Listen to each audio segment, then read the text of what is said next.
June 15th, 1944. Cliffs above Arromanches, Normandy, France. Capitano di Fregata. Giorgio Giobbe crouches behind a camouflaged observation post, Zeiss binoculars pressed against his eyes, watching the English Channel transform into something that shouldn't exist outside fever dreams. Gray morning light reveals hundreds of ships, destroyers, transports, landing craft, vessels of types he doesn't recognize, stretching to the horizon like a steel migration across the water. Salt wind carries the distant sound of engines, a mechanical hum that never stops. Giobbe commanded submarines for the Regia Marina, Italy's Royal Navy, through 3 years of Mediterranean warfare. Torpedoed British convoys off Crete, hunted Allied shipping near Malta, survived depth charge attacks that killed half his crew. When Italy surrendered in September 1943, German forces captured his submarine at La Spezia. They gave him a choice: imprisonment or continued service as a naval advisor.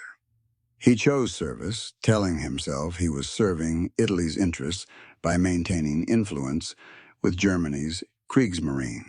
3 weeks ago, Oberkommando de Marine ordered him to Normandy as part of an intelligence assessment team.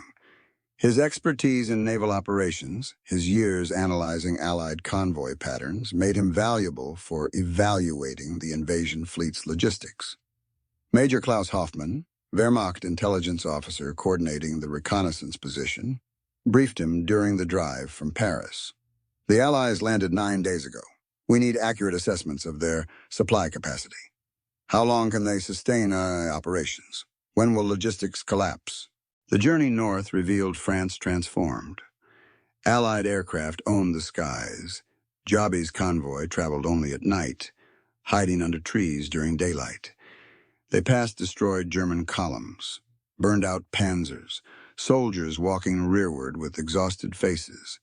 Hoffmann maintained confident conversation about inevitable counterattacks, about German reserves assembling, about Allied overextension. Giobbe said little, watching the countryside pass, noting the absence of Luftwaffe aircraft, the unchallenged Allied air supremacy. The observation post occupies a concrete bunker built into the cliffs, part of the Atlantic Wall's elaborate coastal defenses now bypassed by the invasion. Through firing slits designed for artillery observation, Giobbe watches the beaches below. What should be a defensive position has become a front-row seat to Allied logistics, operating at scales he's never witnessed. German troops still hold these cliffs, but they're spectators now, watching an industrial demonstration they cannot stop. Hoffmann joins him at the observation slit, his own binoculars scanning the fleet. "Count them," he orders, voice tight. "I need accurate numbers for Berlin. How many ships can you identify?" Giobbe begins the count methodically, the way he was trained at the Italian Naval Academy. Categorize by type, estimate tonnage, calculate capacity. But the numbers keep growing. Every time he completes a sector count, more ships appear from the haze, steaming toward shore in organized columns. A Kriegsmarine Kapitänleutnant named Werner Steiner arrives with updated intelligence reports. "Our forces counterattacked at Villers-Bocage yesterday," he tells Hoffmann with forced optimism. "Destroyed numerous British tanks. The advance is stalling. Once their logistics fail, they'll be trapped on the beaches. Then we crush them." Giobbe notices Steiner doesn't look at the fleet while saying this. The young German officer maintains confidence by avoiding reality visible through the observation slit. They establish the observation post's equipment: high-powered artillery, spotting scopes mounted on tripods, navigation charts for identifying ship positions, reference books for vessel identification, cameras with telephoto lenses documenting the fleet. A corporal maintains a logbook, recording every observation. The work provides structure, purpose, a sense of control. Giobbe recognizes the psychology. They're cataloging their own defeat, but calling it intelligence gathering. The ritual makes the unbearable tolerable. Dawn fully breaks, burning off the channel mist. What emerges stops conversation in the bunker. The fleet isn't just large, it's endless. Liberty ships anchor in neat rows stretching 5 kilometers offshore. Tank landing ships shuttle between the fleet and beaches in continuous rotation. Destroyers patrol in protective circles. Larger vessels, he recognizes British cruisers, American battleships, provide offshore fire support.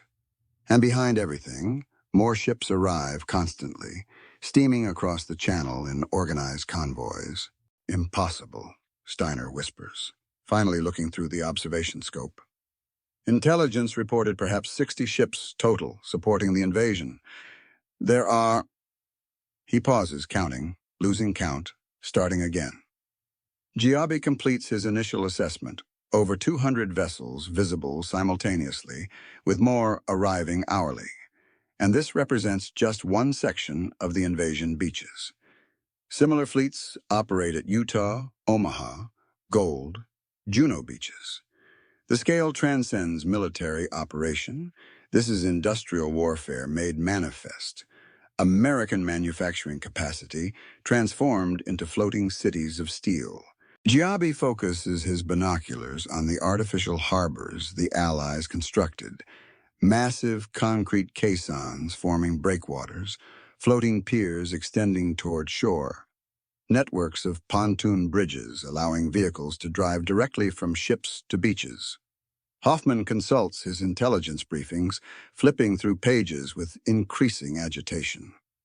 These weren't in our reconnaissance reports. When did they build these? How do we not know? Giobbe recognizes the structures from captured documents he reviewed in Paris. The British called them mulberry harbors. He didn't believe they could actually work, but they do work. Through the morning, Giobbe watches the choreographed logistics. Liberty ships anchor at designated positions, discharge cargo into smaller vessels, then depart for England while others take their places. Tank landing ships beach themselves at high tide, lower ramps, disgorge trucks and tanks, and artillery directly onto French sand. Supply ships offload ammunition, fuel, rations, medical equipment, engineering materials, everything an army requires, arriving in systematic streams.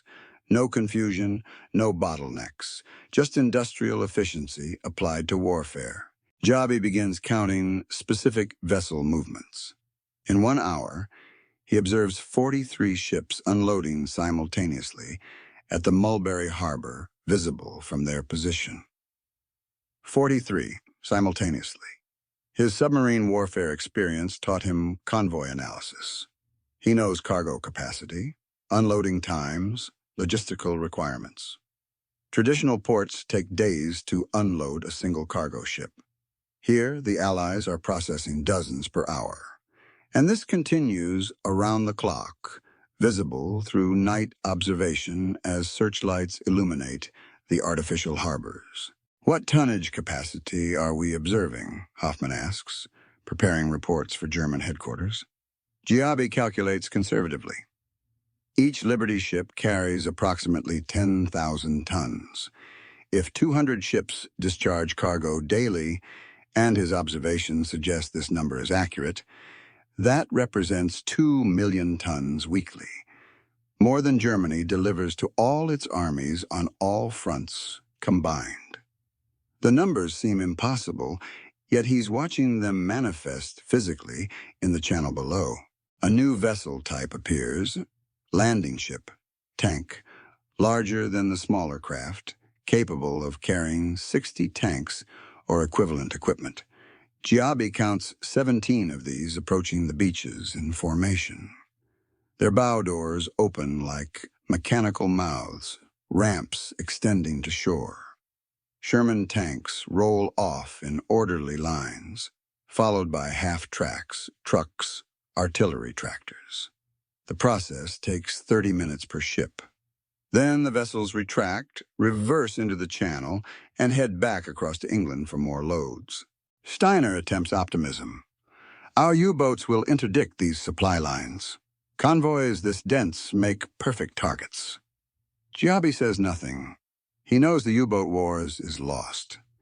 He's read the casualty reports, the declining success rates, the Allied anti-submarine capabilities. Besides, the fleet operating below demonstrates technological sophistication U-boats cannot counter.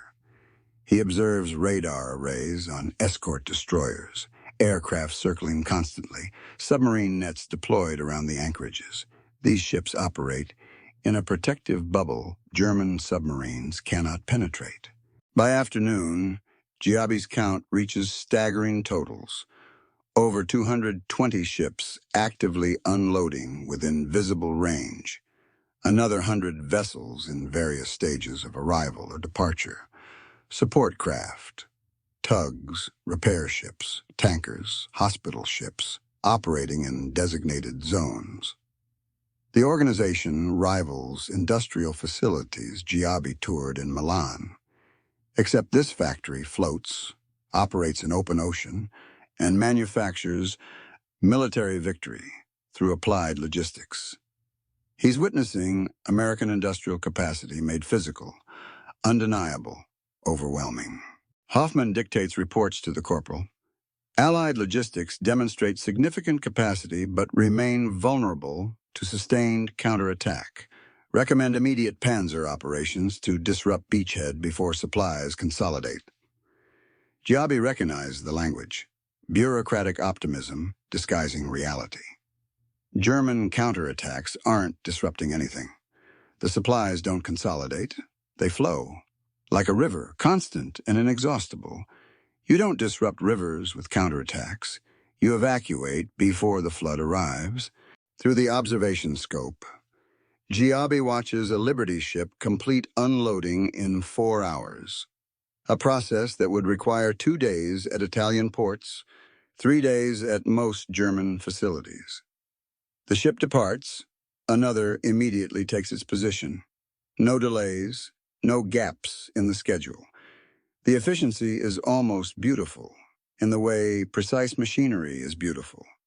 Every element choreographed, every vessel serving its function, the entire system operating at impossible speeds. This isn't military logistics. This is American mass production applied to warfare. As sunset approaches, the fleet doesn't diminish. Giobbe expected operations to slow at night, but instead, massive searchlights illuminate the Mulberry harbors. Unloading continues without pause. He realizes they operate continuously. 3 shifts of workers, 24 hours daily, 7 days weekly. Traditional military logistics observe daylight hours, rest periods, maintenance schedules. The Americans apparently don't recognize these limitations. They simply maintain the flow, endless as ocean tides, unstoppable as industrial machinery. June 16th, dawn. Giobbe hasn't slept. His notebook fills with figures that tell a story German headquarters doesn't want to hear. If the Allies maintain this delivery rate, they'll land 1 million tons of supplies monthly through these artificial harbors alone.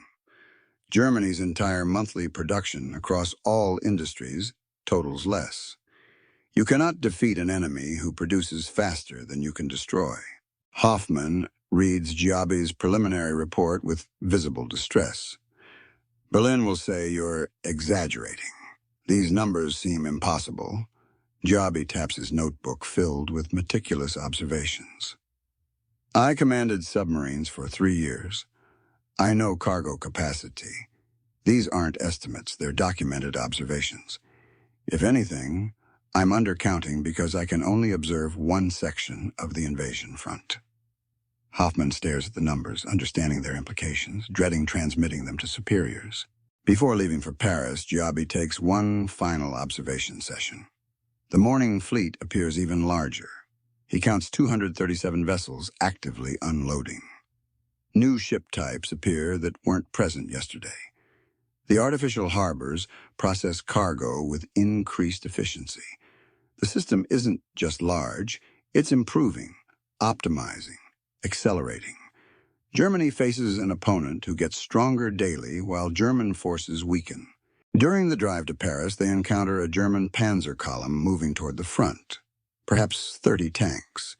Giobbe does the mathematics automatically. 30 tanks versus the hundreds he watched unload yesterday.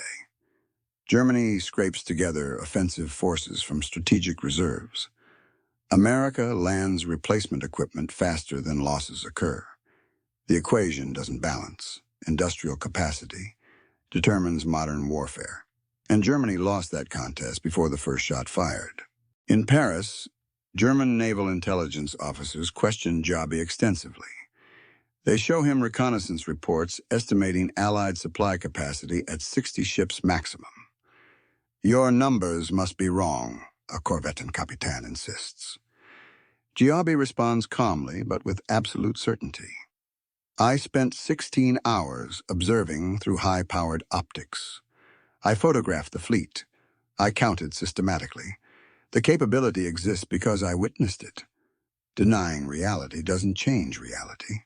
They question his loyalty. Is he deliberately inflating numbers? Giobbe offers his notebooks for verification, his photographs for analysis. "Send other observers," he suggests. "They'll confirm everything I've reported. The fleet operates openly because the Allies don't need to hide industrial capacity we cannot challenge." June 23rd. General Oberst Alfred Jodl wants tactical assessment. How long can Allies sustain operations? Indefinitely. Can U-boats interdict supply lines? No. Jodl listens silently, his face revealing the look of professionals accepting defeat. July 1944. Allied forces break out from Normandy. German lines collapse under sustained pressure backed by limitless supplies. Giobbe remains in Paris as a witness to Germany's disintegration. American and British forces advance because they never lack ammunition, fuel, equipment. German forces retreat because they lack everything except orders to fight with resources that don't exist. August 15th. Allied forces approach Paris. German headquarters evacuates. Giobbe faces his choice. He can retreat with German forces or surrender. He chooses surrender. Not because he loves the Allies, but because mathematics convinced him. You cannot fight industrial capacity with courage alone. Germany lost when American factories began operating at wartime production. The Normandy invasion simply made that abstract reality visible. September 1944, Allied Interrogation Center. "When did you realize Germany would lose?" a British commander asks. Giobbe doesn't hesitate. June 15th. Watching 200 ships unload simultaneously. I calculated the tonnage, the replacement rates, the industrial capacity required. Germany cannot match that production. Therefore, Germany cannot win. Mathematics, not ideology, convinced me. The interrogators show him updated figures.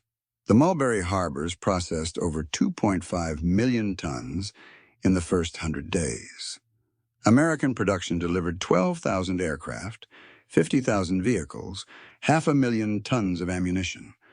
Your observation report circulated through German intelligence. They thought you were exaggerating. Giobbe smiles grimly. I was conservative. The actual scale exceeded my estimates. Post-war testimony. Giobbe provides statements for military historians. Modern warfare is won in factories before soldiers fight, he tells them. Germany possessed excellent tactics, experienced troops, sophisticated weapons. But America possessed something more fundamental, the industrial capacity to sustain operations indefinitely. When I saw 200 ships unloading in one day, I saw American factories made manifest. I saw defeat made mathematical. No amount of courage changes that equation.